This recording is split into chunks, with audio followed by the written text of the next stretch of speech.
আবু মালিক আশআরী রাদিয়াল্লাহু তাআলা আনহু বলেন, রাসূল সাল্লাল্লাহু আলাইহি সাল্লাম বলেছেন, আল মুমিন লিল মুমিন কাল বুনিয়ান ইয়াসুদ্দু বাযুহু বাযান সুম্মা সাব্বাকা বাইনা আসাবে।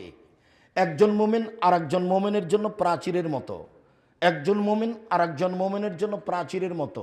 তারপর দেখালেন এইভাবে, আল্লাহ রাসূল বলছেন, দেখো দেখো দেখো পৃথিবীর মানুষ দেখো, বাস্তব দেখো, ডান হাতের আঙ্গুল বাম হাতের মধ্যে ঢোকালেন, এইভাবে মুসলমান থাকবে।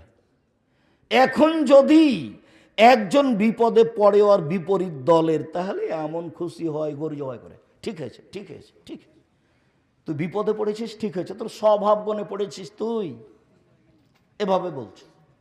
আমার চোখের দেখা গরু জবাই করেছে, আমার চোখের দেখা গরু জবাই করেছে, গরু। সেটা কি ছিল?